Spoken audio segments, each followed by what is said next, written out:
Tenemos este libro de Ruth y quiero empezar con una frase, con un salmo más que frase, que tiene, quizás el autor de este salmo no estaba pensando por supuesto en Ruth ni en Noemí, pero exalta el carácter de Dios, que sí tiene que ver con lo que vamos a considerar. Y dice, cantad a Dios, cantad salmos a su nombre, exaltad al que cabalga sobre los cielos. Dios está por sobre todo y es una de las cosas que vamos a ver. Ja o Jehová es su nombre. Alegraos delante de él. Y dice, Padre de huérfanos y defensor de viudas. Ese es Dios en su santa morada. Dios hace habitar en familia a los desamparados, saca a los cautivos a prosperidad, mas los rebeldes habitan en tierra seca. Y es todo lo que sucede en esta historia, ¿no? Dios cabalgando sobre los cielos, orquestando toda una escena que pareciera ser desoladora, sin rumbo, las personas tomando decisiones quizás lejos de Dios, pero Dios orquestando todas las situaciones para cumplir con sus propósitos. Y dice que Dios es padre de huérfanos y defensor de viudas. Y en esta historia hay tres viudas, pero dos pasan a la escena principal. Y dice que Él hace habitar en familia a los desamparados. Y una familia que estaba condenada al fracaso, Dios restaura y su destino es glorioso. Dice Ruth 1:1, aconteció en los días que gobernaban los jueces que hubo hambre en la tierra. ¿Cuándo transcurre esto? Cuando gobernaban los jueces. O sea, es contemporáneo a lo que Mauricio nos contaba el domingo pasado. ¿Y qué pasaba en ese tiempo? Bueno, Jueces lo dice muchas veces, pero no tenemos más que dar vuelta hacia atrás una página en Jueces 21 y en el versículo 25. En el último versículo del libro de Jueces da el resumen de todo el libro. Y dice, en aquellos días no había rey en Israel. Cada uno hacía lo que bien le parecía. Y ese cada uno hacía lo que bien le parecía mostraba cada vez más la decadencia humana.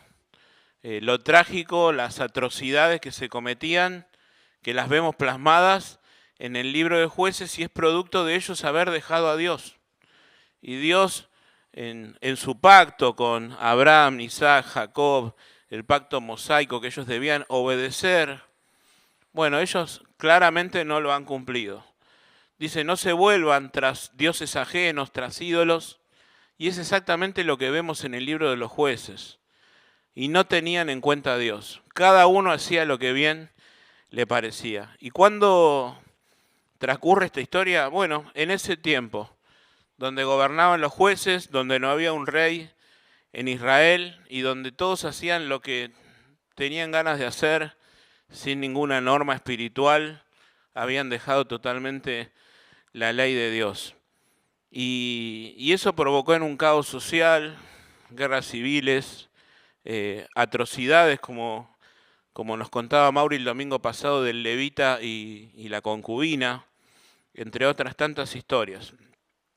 En el medio de todo eso, pareciera que todo está perdido, que nadie busca a Dios, aparece esta familia de Noemí, su esposo, sus hijos, que están en la misma situación de no buscar a Dios, de irse. Miren lo que dice Ruth, que había hambre en la tierra, Ruth 1:1, y un varón de Belén de Judá fue a morar en los campos de Moab, él y su mujer, y 2 hijos suyos, algo que Dios tampoco les había mandado hacer. Quizás ellos debían esperar la provisión de Dios, de quedarse en el lugar donde Dios les había dado, para esperar milagrosamente la provisión.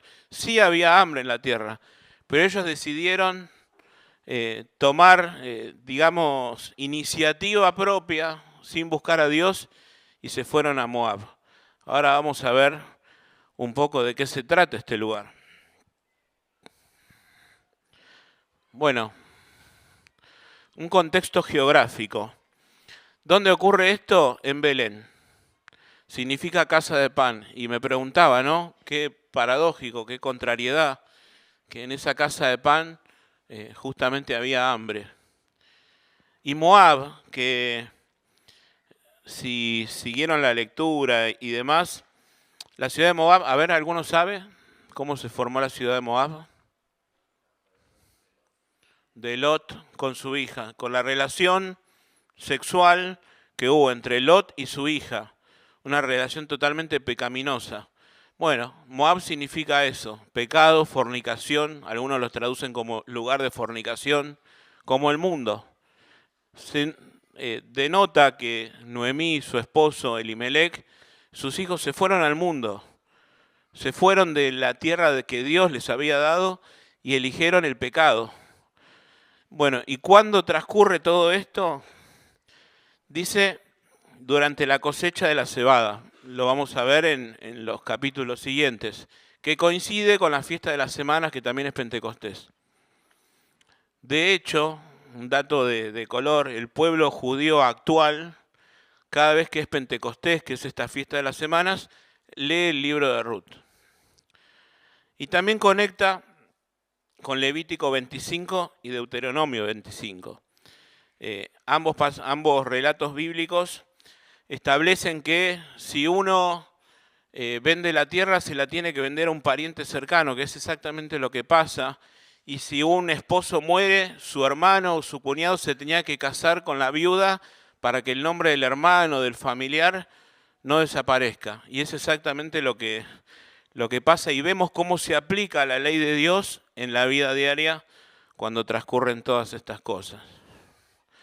Bueno, acá vemos, se hicieron un viajecito, a ver si, ahí va. Belén, Efrata. Efrata se le decía antes, por eso quedó después Belén, Efrata. Y se hicieron un viajecito hasta las llanuras de Moab. Tuvieron que cruzar el Jordán. No es que, bueno, me voy a la ciudad al lado. Era totalmente lejano y literalmente quizás muestra, no lo había pensado de ese modo, se alejaron No lo sé, a ver, ¿sabes? Lo perdí a Mauri. ¿Moab, Jordania? Bueno, igual, dato de color, no nos cambia nada. Pero pensaba esto, se alejaron totalmente del lugar de Dios. Y pensaba cuando me viene esto de en Jonás, no tiene nada que ver, pero dice, ve a Nínive y se fue totalmente al lado opuesto, a Tarsis, pero era la punta opuesta. Bueno, ellos se alejaron totalmente del lugar de Dios. Bueno, ¿qué más podemos decir del contexto? También interesante, en el canon hebreo, vieron que a veces Jesús dice, esto es la ley y los profetas. Bueno, la ley era la Torá, los profetas eran los escritos de los profetas y después estaban los escritos. Bueno, Ruth está dentro de los escritos. Ahí me están diciendo que me corra. Me alejo de la toma de la cámara. Entonces, en el canon hebreo, Ruth está después de Proverbios y coincide, Proverbios 31, la mujer virtuosa, termina ese proverbio y empieza Ruth, que claramente es una mujer virtuosa. Ellos, el canon hebreo, lo ordena de esa manera, que está bien. La Septuaginta, que de ahí surge también en nuestro orden bíblico, lo ubica como lo tenemos nosotros, entre Jueces y Samuel, que también está bien, porque casualmente conecta la época de las Jueces con la venida de los reyes.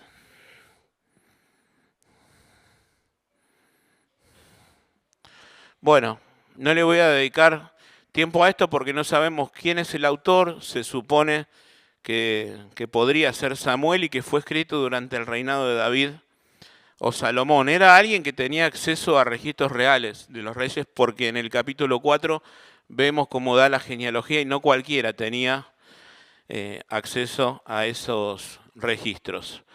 Avanzamos. ¿Cuál era el objetivo?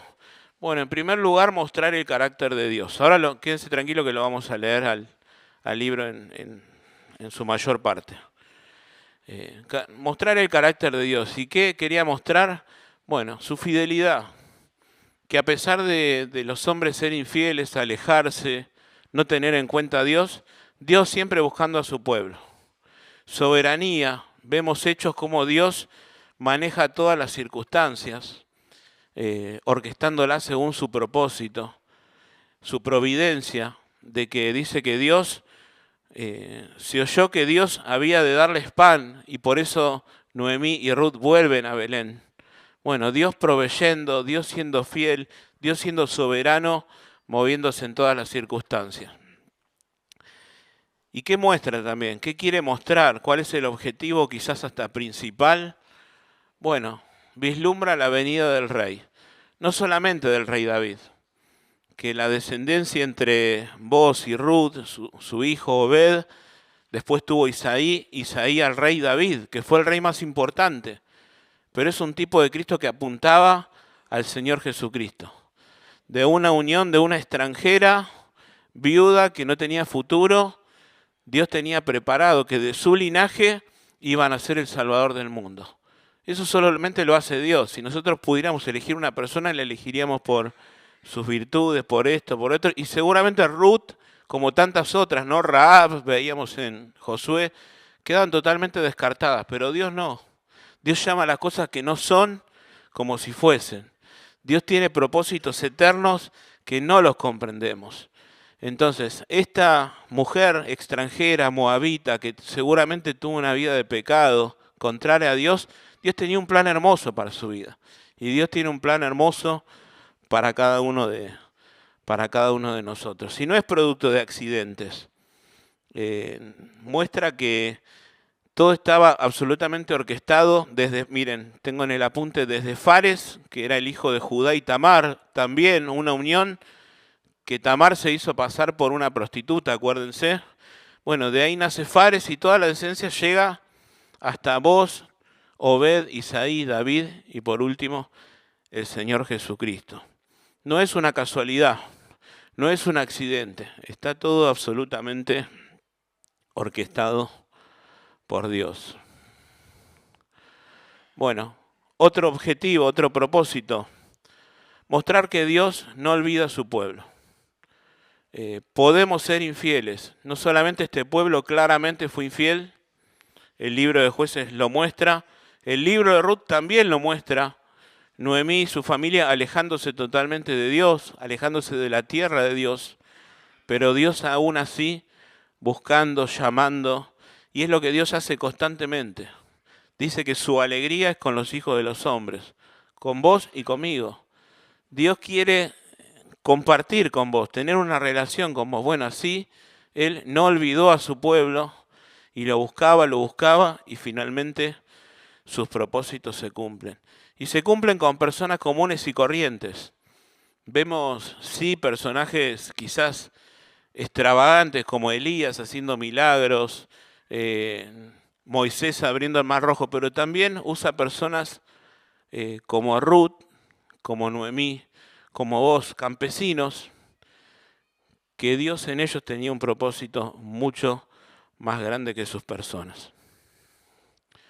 Y puse ahí, ¿no? La casualidad es la manera que Dios tiene de permanecer anónimo frente a las circunstancias. Y Ruth es un libro lleno de casualidades, pero que son las maneras en que Dios obraba para llevar a cabo sus propósitos. ¿Cuál es el contenido de Ruth? Bueno, ahora sí vamos a buscar en la Biblia. Ruth 1. Y vamos a leer ligerito, así que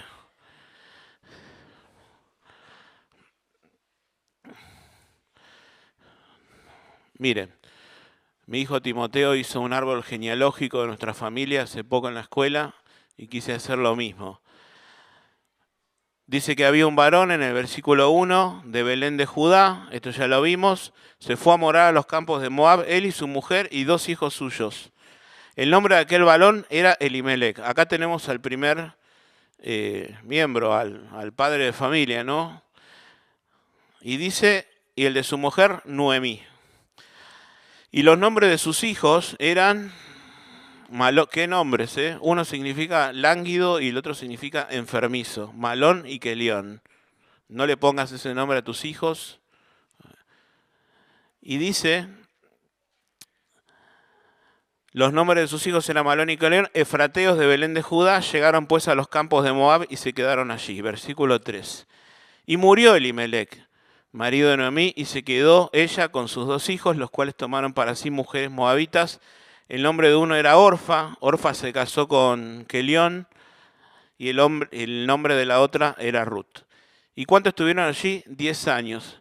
Y dice que murieron también los 2, Malón y Kelión, quedando así la mujer desamparada de sus 2 hijos y de su marido.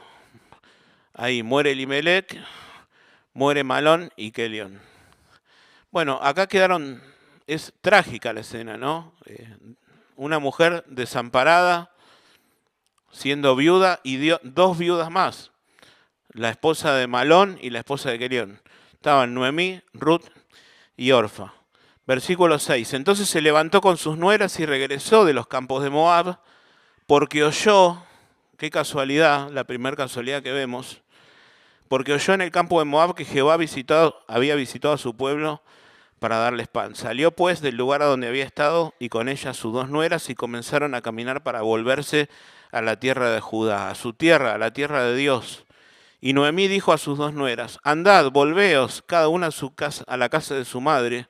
Jehová haga con vosotros misericordia como la habéis hecho con los muertos y conmigo.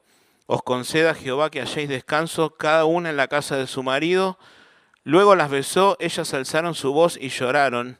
Y le dijeron ambas, nosotras vamos a ir contigo. Ambas estaban, pareciera, resueltas a ir con Noemí a la tierra de Judá. Y Noemí respondió, volveos, hijas mías. Y ahí les dice, yo no tengo más hijos para que sean sus maridos. Vayan a la casa de su madre. Van a tener que esperarme para que yo tenga hijos. Yo ya soy grande y las van a esperar hasta que crezcan y se puedan casar. No, no, vuélvanse. Y dice el versículo 13 al final, no, hijas mías, qué mayor amargura tengo yo que vosotras, pues la mano de Jehová ha salido contra mí. Y ellas alzaron su voz y lloraron, y Orfa besó a su suegra, mas Ruth se quedó con ella. Acá tenemos la primera desertora, que al principio parecía que quería ir a la tierra de Dios, con Noemí, pero después se volvió a Moab, se volvió a su vida de siempre, a su vida de pecado. Versículo 15. Y Noemí dijo a Ruth, he aquí tu cuñada se ha vuelto a su pueblo y a sus dioses, vuélvete tú tras ella. Y respondió Ruth, no me ruegues, un texto hermoso que lo usamos y compartimos con amigos, con tu esposa, con tu esposo. No me ruegues que te deje y que me aparte de ti, porque a donde quiera que tú fueres iré yo, y donde quieras que vivieres viviré. Tu pueblo será mi pueblo, y tu Dios mi Dios. Ya no quedó solo en el llanto. Hay una frase que a veces comparten en internet que dice, el arrepentimiento no es cuando llorás, el arrepentimiento es cuando cambiás. Ambas lloraron, ambas parece que estaban mal por la situación y por supuesto que lo estaban. Pero una estaba decidida a seguir a Dios, pase lo que pase. Eran mujeres pobres, no tenían nada del otro lado para que pudieran ser tentadas ahí. No, voy a ir porque ahí Noemí tiene trabajo. No, no había nada. Pero Ruth aún así eligió por Dios y dijo, tu pueblo será mi pueblo. Quería pertenecer al pueblo de Dios. Y tu Dios, mi Dios. Donde murieres, moriré yo y allí seré sepultada. Así me haga Jehová, que solo la muerte hará separación entre nosotros. Y viendo Noemí que estaba tan resuelta a ir, no dijo más. Bueno, vuelven a Belén y cuando ellas entran a la ciudad, la imagen es muy desoladora. Seguramente Noemí estará muy avejentada, muy dejada por el pecado, por las cosas que le han acontecido. Y todo el pueblo dice, ¿no es esta Noemí? Mirá lo que le pasó. Y ella dice, no me llamen más Noemí, sino Mara. Mara significa amarga. Noemí significa gracia. Pero ella dice, no, no me llamen Gracia, no me llamen Noemí, llámenme Mara, amarga, porque en grande amargura me ha puesto el Todopoderoso. Yo me fui llena, dice, pero Jehová me ha vuelto con las manos vacías. Y me llama la atención esta palabra, yo me fui llena. Y antes de, Noemí había querido irse porque tenía hambre, pero reconoció que ahí en la tierra de Dios estaba llena. Y a veces lo que nos parece de una cosa termina siendo de otra. Ella se fue por hambre, pero tiene que reconocer después de haber sido humillada, tras vez, murió su esposo, perdió a sus hijos. No, no, yo en la tierra de Dios estaba llena. Realmente ahora me vuelvo con las manos vacías. Y a veces somos cabezas duras, ¿no? Y tenemos que pasar tras aflicciones para entender lo que realmente importa. Ella tuvo que pasar por todo eso, más allá de que por encima de todo está el propósito glorioso de Dios. Pero dice, no, yo me fui llena, yo cuando estaba acá estaba llena, tenía a Dios y me alejé totalmente, pero ahora me he vuelto con las manos vacías. Capítulo 2.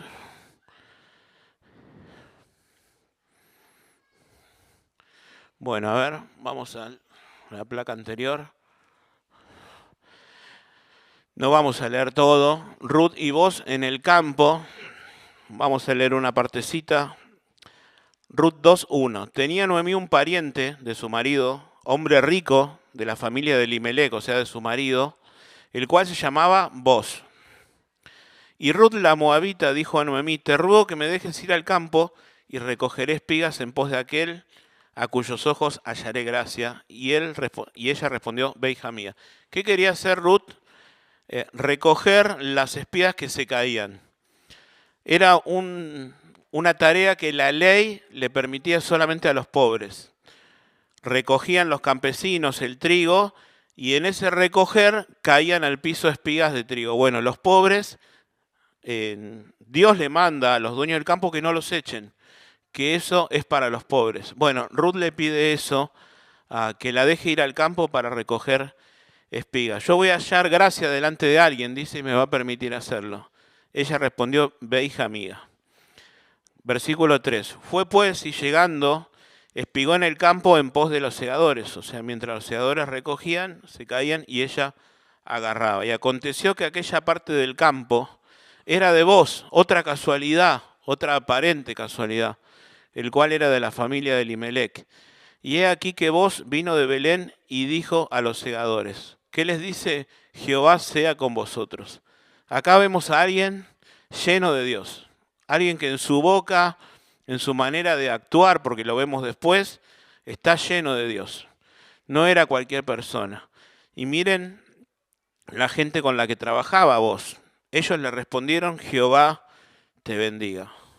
Y Boz dijo a su criado, el mayordomo de los segadores, ¿de quién es esta joven? Claro, Boz ve recoger a Ruth espigas y pregunta quién es. Y el criado le responde, es la joven moabita que volvió con Noemí de los campos de Moab y me ha pedido recoger y juntar tras los segadores. Entró pues y está desde por la mañana hasta ahora sin descansar. Era alguien trabajadora, no era alguien que se quedó en el molde esperando la provisión de Dios.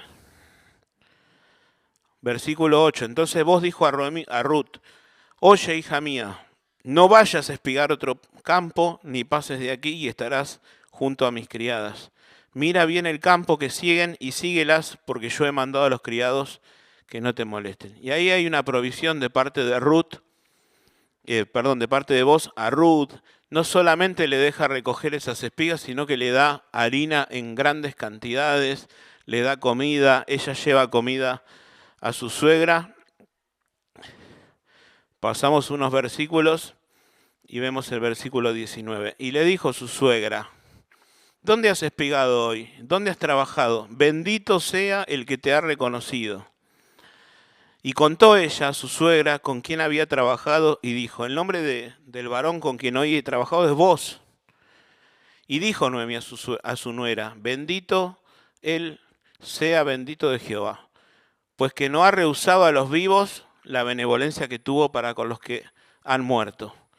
Después le dijo Noemí, nuestro pariente es aquel varón. Vos es uno de nuestros parientes y uno de los que puede redimirnos. Y Ruth la moabita dijo, además de esto me ha dicho, júntate con mis criadas y hasta que hayan acabado toda mi siega. O sea, vení todos los días hasta que hayamos recogido todo.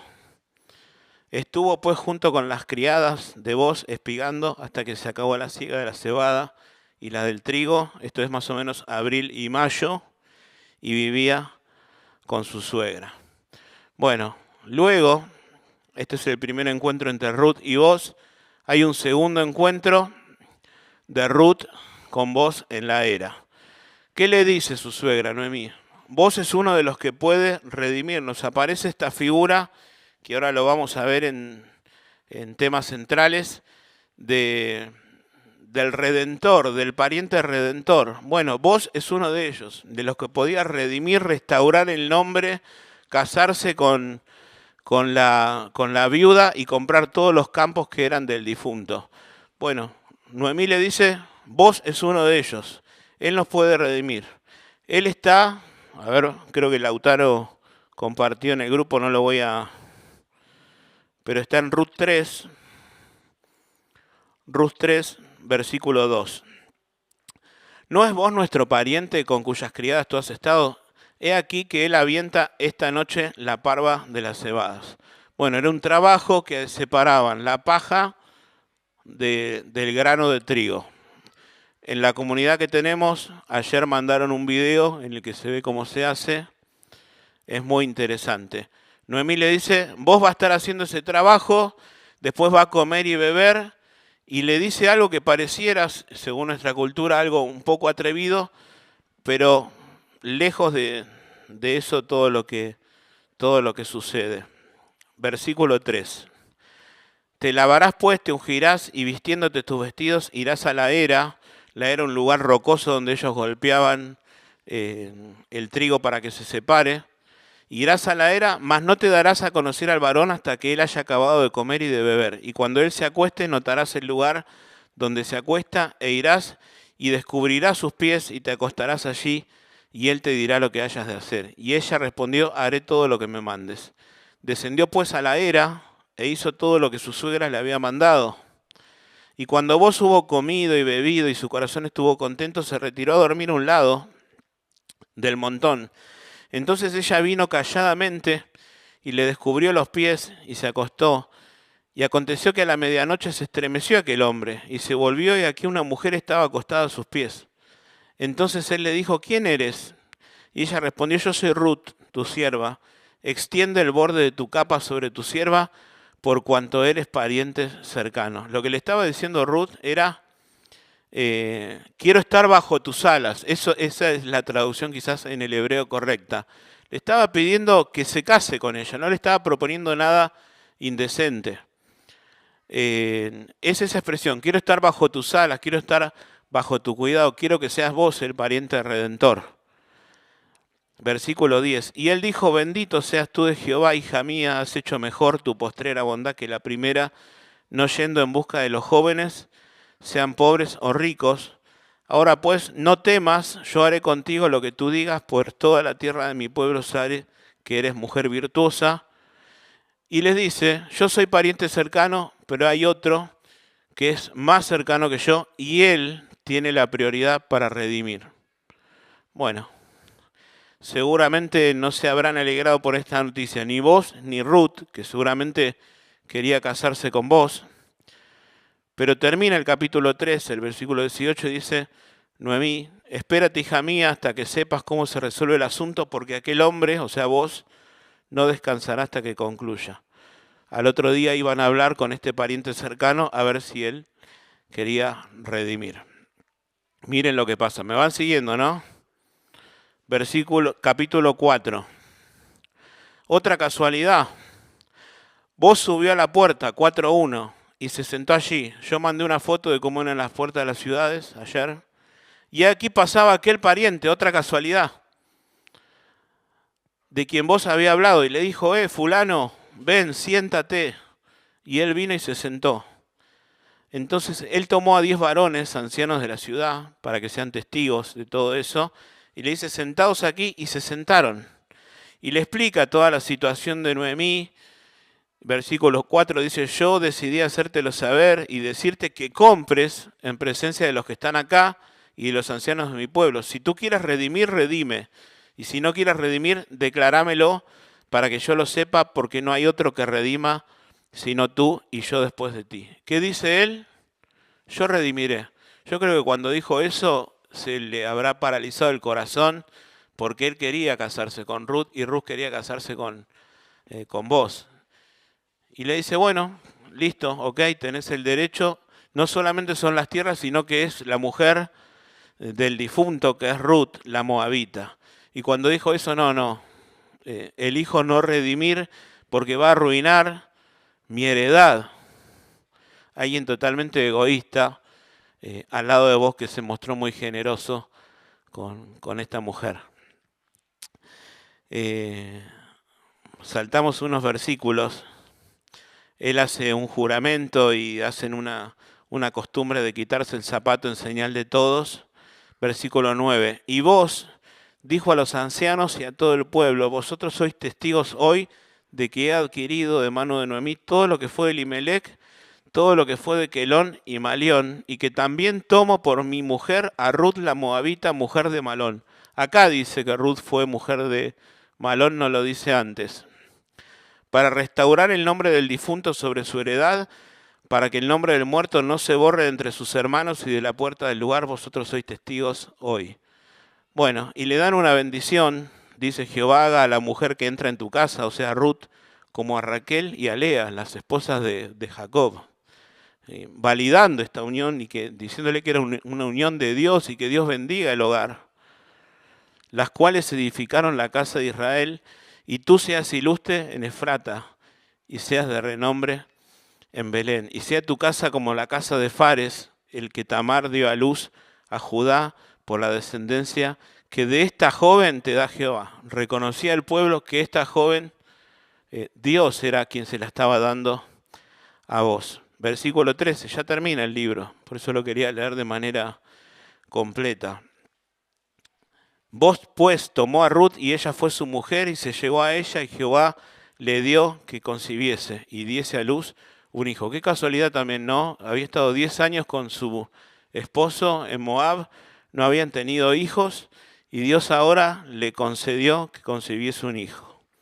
Y las mujeres decían, loado sea Jehová, que hizo que no faltase hoy pariente cuyo nombre será celebrado en Israel. ¿Qué habían dicho antes las mujeres? Uy, mirá, qué lástima. ¿No es esta Noemí? ¿Qué pasó con Noemí? Estaba totalmente demacrada por el pecado, pero Dios restaura. Dios restaura.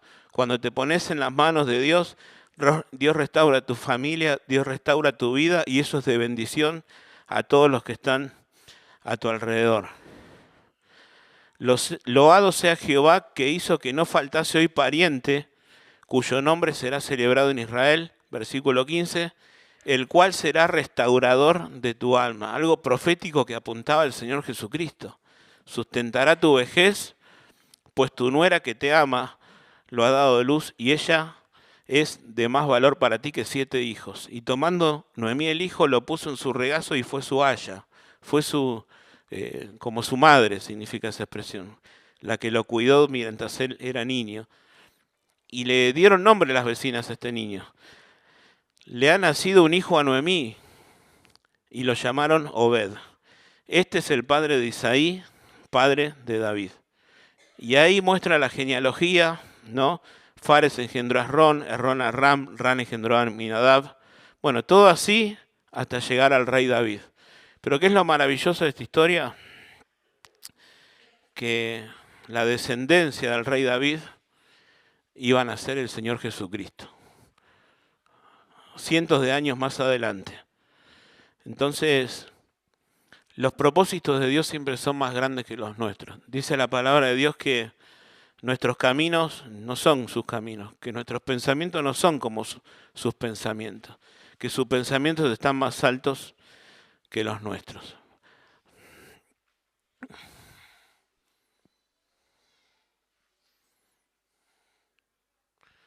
Bueno, ¿cuáles son los temas? El tema central. En primer lugar, ¿no? La providencia de Dios. Quizás Dios no aparece como el actor principal y no es muy nombrado, pero su mano se ve en las casualidades, en los detalles, oyendo Noemí que Dios había dado pan nuevamente a su ciudad, vos encontrándose con Ruth justo en su campo, este pariente cercano pasando justo por la ciudad cuando vos necesitabas hablar con él. Bueno, Dios obrando en cada casualidad y Dios proveyendo y mostrándose soberano frente a todas las circunstancias. Bueno, el Esed. Esta palabra aparece 3 veces en Ruth y aparece muchas veces en la Biblia y significa lealtad. Y otras veces se traduce como misericordia. Y Dios premia el Esed. Y da a entender el relato bíblico que Ruth había tenido Esed, había tenido lealtad y misericordia para con su suegra, Noemí, y Dios había recompensado eso. Bueno, la palabra hebrea Esed aparece, como dijimos, varias veces y expresa amor leal, compromiso, compasión, y Ruth encarna este amor al quedarse con Noemí. Vos también tiene Esed para con Ruth, y Dios la tiene al restaurar a Noemí y darles un hijo. El libro enseña que Dios recompensa el Esed, recompensa la lealtad, recompensa cuando vos tenés compasión de otro y misericordia de otro. Bueno, es un tema central en el libro. La inclusión de los gentiles, ¿sí? Moab era una ciudad prohibida que no se le permitía entrar a la congregación. Bueno, pero aún así Dios tiene misericordia de esta extranjera, de esta moabita, y le permite pertenecer al pueblo de Dios. Y no solo eso, sino que de su descendencia nazca el Mesías, no el Redentor. La redención y el pariente cercano. Bueno, acá aparece también esta palabra que vamos a aprender que es Goel. Goel en hebreo es el pariente redentor. Y en este caso era vos. Pero era un tipo del Señor Jesucristo que iba a ser el gran redentor. Bueno, todo apunta, es un libro lleno de tipos del Señor Jesucristo. El papel de la mujer en el plan de Dios, ¿no? A veces pareciera que están descartadas, pero Dios ha utilizado a mujeres para llevar a cabo planes extraordinarios. Y lo vemos en Noemí, alguien que incluso se había alejado de los caminos de Dios, pero Dios la trae a su tierra, a sus caminos, y no solo a ella, sino a Ruth, y tiene con ellas un propósito grandioso que ni se imaginaban. Ellos eligieron a Dios, aunque parecía un futuro pobre, sin esperanza, un futuro desolador, pero aún así Dios tenía algo grandioso para ellas, de modo tal de que cuando nace el hijo de Ruth y vos, tanto era el amor, la alegría de todo el pueblo, que dijeron, le ha nacido un hijo a Noemí. Bueno, eso solo lo hace Dios. El nacimiento de una esperanza. Y vemos, ¿no?, cómo se va transformando esa historia, que empieza mal, empieza con muerte, con hambruna, con viudez, y termina con una restauración total. Y es lo que Dios hace en las personas, cuando nos ponemos en sus caminos. A veces tomamos el toro por las astas nosotros, queremos manejar toda la situación y hacemos locuras y tomamos decisiones contrarias a Dios y no hacemos más que embarrar todo, que hacer mal las cosas. Pero cuando nos ponemos, cuando nos arrepentimos, volvemos de nuestros caminos a Dios, Dios restaura, Dios bendice y hace todas las cosas nuevas. Y por último, el linaje davídico y mesiánico. ¿Qué es lo que muestra, no? Quizás como tema central. Conecta la historia de una familia común con el surgimiento del rey David, que estaba profetizado desde el Génesis. no es solamente algo genealógico, sino una afirmación teológica. Dios está levantando un rey conforme a su corazón. Desde una historia aparentemente pequeña, Ruth entonces es un puente entre los días oscuros de los jueces y la esperanza de un redentor final. Bueno, ¿qué lugar ocupa en base a nuestro esquema? Bueno, vemos una constante caída. Esto lo tomamos del libro de los jueces, ¿no? El pueblo se alejaba, caía y era conquistado por otro pueblo. Pero ellos se arrepentían, clamaban a Dios y Dios mandaba un juez, un libertador, para que los libere. Y así sucedía. Después el pueblo se volvía a alejar y así. Y producto de eso vemos el libro de Ruth, ellos yéndose a otra tierra, alejándose de Dios. Pero vemos una redención. Vemos no solamente en Boaz, que era el pariente redentor, sino vemos redención en el bebé que nace, prometiendo al gran redentor, al Señor Jesucristo. Y una consumación anticipada, puse yo en el apunte. El nacimiento del hijo de Ruth y Boaz, o sea, Obed, y la genealogía que culmina en David anticipan la venida del rey. Ruth se convierte así en un eslabón clave en la historia de la promesa de un Mesías. Aunque no llega a la plenitud, se vislumbra el cumplimiento final de la promesa de Dios. Bueno, conclusiones. ¿Qué nos dice de Dios? Que Dios es fiel. De hecho, la Biblia dice en el Nuevo Testamento que si fuéramos infieles, ¿Dios qué hace? Permanece fiel. Bueno, y gracias a Dios por eso, ¿no? Noemí y su familia se mostraron infieles a Dios, pero Dios permaneció fiel. Y gracias al Señor que cuando somos infieles, el Señor nos sigue buscando, nos sigue queriendo restaurar, quiere que volvamos a sus caminos. Estaba mal el orden. Que es soberano, y lo vemos otra vez en todas las circunstancias, en todas las casualidades. Lo puse ahí en el apunte, ustedes tienen la 1960 al igual que yo, pero les puse la NBI. Miren lo que dice Ruth 2.3.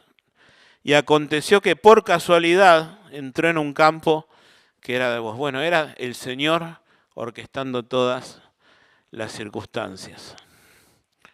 Bueno, Dios premia el Esed, la lealtad, la compasión, que es estar con alguien en los peores momentos, ¿no? No abandonar, no dejar de lado. Bueno, Dios premia eso y lo premió grandemente a Ruth al quedarse con Noemí en el peor momento de su vida. Incluye a extranjeros, a los marginados, mostrando su gracia universal. Con personas comunes y corrientes Dios tiene grandes propósitos. ¿Y qué dice de nosotros? Bueno, debemos confiar en la providencia de Dios. Ellos no lo hicieron al principio. Dijeron, bueno, en esta tierra hay hambre, vámonos a Moab. Y quizás Dios quería que se aferren a Él más que nunca, que esperasen su provisión y Dios se la iba a dar. Bueno, más allá de que Dios tenía un plan en todo esto, ellos no confiaron y es un llamado a nosotros a confiar. No solamente en su providencia, en nuestras necesidades, sino en todo, esperar en el Señor. Al que espera en el Señor, dice la palabra, le rodea la misericordia. El que espera en el Señor no será defraudado. Y tantas cosas, tantos versículos más que nos animan a esperar, que el que espera no será defraudado. Hermano, hermana, espera en el Señor. No sé lo que estás esperando vos. Yo sé lo que estoy esperando yo, vos sabés lo que estás esperando vos. Pero el que espera en el Señor no será defraudado. Amén. Somos llamados a actuar con lealtad, con esed, fe y valentía, como lo hizo Ruth. Somos llamados a confiar que el Señor tiene todo bajo control. Pareciera que todo se vino abajo. Me mudé a Moab, murió mi marido, murieron mis hijos, estoy en una tierra extraña, lejos de Dios, me voy a morir acá. Pero Dios tiene todo bajo control. Hermano, Dios tiene todo bajo control. Y por último, nuestra historia puede parecer insignificante, Somos personas comunes y corrientes, pero Dios las puede usar para algo eterno. Dios tiene un plan y sus planes siempre son de bendición y de salvación. Y así como esta persona, Noemí y Ruth, pareciera estar perdida, Dios tenía un plan de salvación.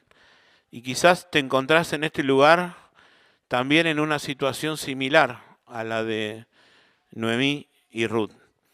Perdido o habiendo tomado malas decisiones, habiéndote alejado de Dios. Bueno, Dios te está buscando. Dice la palabra de Dios que si oyeres hoy su voz, no endurezcas tu corazón. Y Dios quiere salvar, Dios quiere perdonar, Dios quiere restaurar. Y ha provisto un Salvador, un Redentor, alguien que nos compró del pecado, de la esclavitud del pecado, y nos quiere dar gratuita salvación para todo aquel que cree. Dice la palabra que el que cree en el Hijo, o sea, en Jesucristo, tiene vida eterna. Si vos hoy te acercás al Señor Jesús en arrepentimiento y fe, pidiéndole que el Señor perdone tus pecados, bueno, Dios lo hace y no solamente honra su palabra, sino que te hace un hijo suyo. Si hoy no tenés un Salvador, un Redentor, Dios quiere salvar, quiere perdonar y quiere restaurar tu alma.